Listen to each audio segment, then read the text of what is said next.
Dear future president, do you care about the people of America? Do you believe that the people of America have a right to be healthy?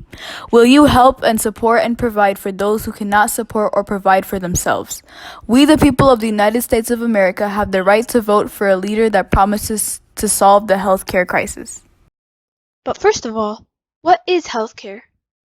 Healthcare is the maintenance or improvement of health through the prevention, diagnosis, treatment of disease, illness, injury, and other physical or mental impairments in people.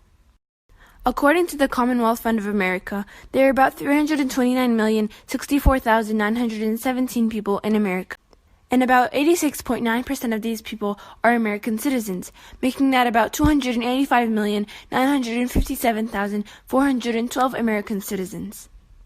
And about 8.5% of these citizens don't have health care, making that about 24,306,380 people who do have health care insurance. Meanwhile, about 261,651,032 of these citizens don't have health care. But unfortunately, not every American citizen is able to afford health care for the rest of their lives. So almost 13.3% of these people are uninsured, which means they don't receive equal amount of health care that others who are insured receive. This might sound like it's a little, but it's not. The struggle is real.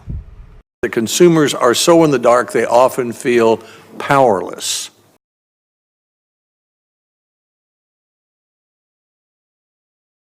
The Affordable Care Act extended benefits to 20 million people who did not have health care before, and that was very, very important.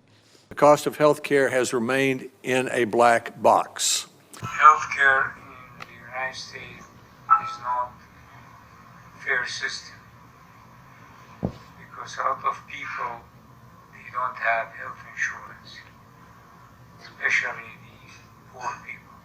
I think, in the States, it's very different from Europe and other countries where, it is free. The United States is one of those, is a rarity in that they don't provide, free healthcare for everyone because of the more capitalist tendencies. Most countries in the world provide free health care. So what exactly makes America different from the rest? So politically, healthcare is a major issue in the United States.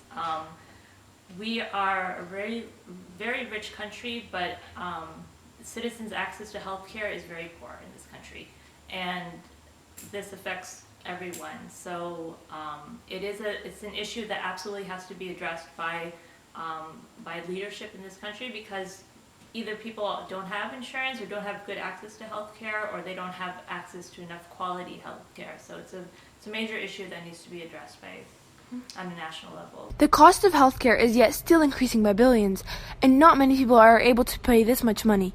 So how could this issue be balanced or neutralized? Healthcare is a right, not a privilege, and so it's the government's responsibility to provide healthcare for all. I believe it is important for every citizen in the United States to have free health care because that should be the right, not privilege. Healthcare is a human right, and its cost shouldn't be outstripping our ability to pay for it. And there's a lot of people in this country who either don't have insurance and so then they don't go see the doctor, or they have insurance but they're underinsured, so it doesn't cover enough. And so then you're left with a nation that's not as healthy as it could be. But now, let me ask you this. If there was no cost for healthcare, then where would the nurses get their money from? Right now, doctors are paid by insurance companies who take money from the premiums that patients pay. That's the number one. That's one of the main ways that healthcare is paid for in this country.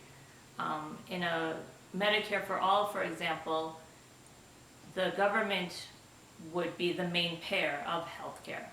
So the idea of Medicare for All is that the government would pay all of the nation's health bills and everybody would have coverage. So what exactly is our vision in 2020? During the presidential campaign of 2020, we want the presidential candidates to address the affordability and cost of healthcare, because not many people in America are able to afford healthcare, and even if they can afford it, they are not receiving good quality, which is not a good thing. So in order to keep America and its people healthy, healthcare should be discussed among the future president and his people. And as we said before, one of the main ways that healthcare could be given to all is by making it free, because it should be a right for every citizen to have free health care. It's really important.